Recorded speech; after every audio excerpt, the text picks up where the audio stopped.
au cours des prochaines semaines. Merci beaucoup.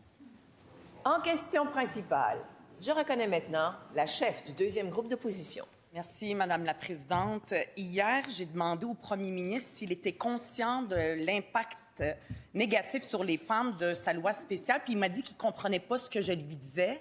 C'est vrai, j'ai senti qu'il ne comprenait pas ce que je lui disais. Donc, j'espère que depuis hier, il a pris le temps d'y réfléchir, d'en parler autour de lui.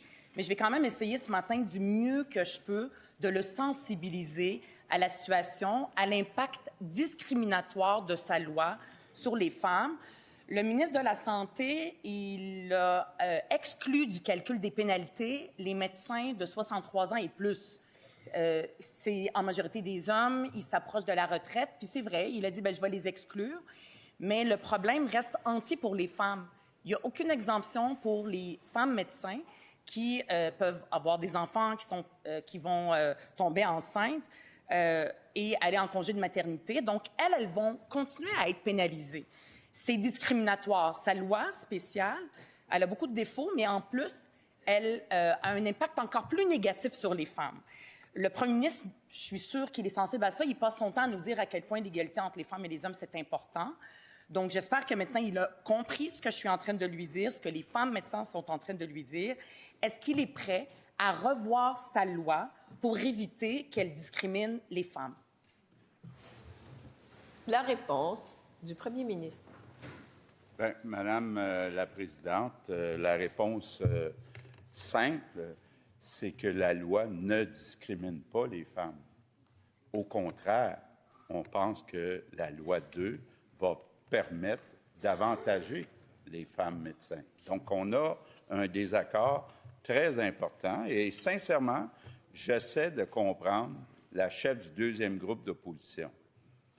Actuellement, les médecins sont payés à l'acte. Donc, plus ils font d'actes, plus ils sont payés. Ce qu'on veut mettre en place, puis à ce que je sache, c'est même dans le programme de Québec solidaire, c'est qu'une partie de la rémunération soit payée, ce qu'on appelle par capitation, c'est-à-dire selon le nombre de patients pris en charge par un GMF. Dans un GMF, il y a plusieurs médecins, il y a plusieurs infirmières, donc on partage la prise en charge.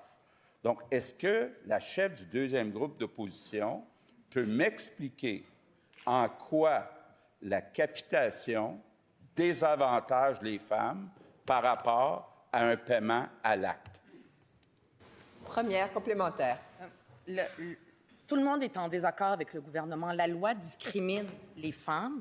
Les femmes, aujourd'hui, sont majoritaires. Donc, il peut arriver que dans un groupe de médecine familiale, qu'il y ait plusieurs femmes, une majorité, et qui vont quitter. Donc, elles vont être désavantagées parce que ça va être inclus dans le calcul. Ça peut arriver. Il y a la chance de revoir sa loi. Elle est discriminatoire. Je ne sais pas s'il a parlé avec des gens du ministère de la Condition féminine pour lui expliquer l'impact discriminatoire. Est-ce qu'il peut la revoir, sa loi? La réponse du premier ministre. Bon. Madame la Présidente, il y a deux façons de payer les médecins, incluant les femmes médecins. On peut les payer à l'acte. Donc, plus il y a de volume, plus ils sont payés. C'est la méthode actuelle. Ou on peut payer par capitation, c'est-à-dire en fonction du nombre de patients pris en charge par un groupe de médecine familiale qui inclut plusieurs médecins, plusieurs infirmières, des IPS. Est-ce que la chef de Québec solidaire est en train de nous dire qu'elle va changer son programme et que maintenant elle est d'accord pour rester avec un paiement à l'acte? Deuxième complémentaire. Madame la Présidente, si les médecins femmes quittent pour un congé de maternité, elles ne sont pas là, elles ne peuvent pas prendre les patients en charge. Je veux dire, je vais lui donner un témoignage. Quand j'ai commencé, ça c'est une femme médecin, quand j'ai commencé la médecine, une femme médecin près de sa retraite m'a dit, tu vas voir, quand il va y avoir plus de femmes en médecine, ils vont dévaluer notre profession. À l'époque, je pensais qu'elle exagérait, mais aujourd'hui, je me rends compte qu'elle a raison. C'est ça que vous êtes en train de faire. Quand est-ce que vous allez arrêter de faire des lois qui discriminent les femmes? Madame la chef, je vous rappelle que vous vous adressez à la présidente, vous aussi. Lorsque vous posez une question, ne l'oubliez pas, la réponse du premier ministre.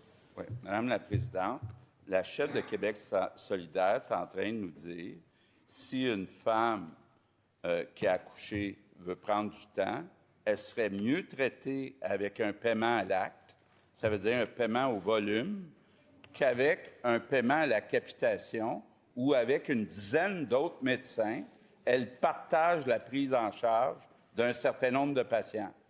Honnêtement, je pense que la chef de Québec solidaire ne comprend absolument pas les enjeux.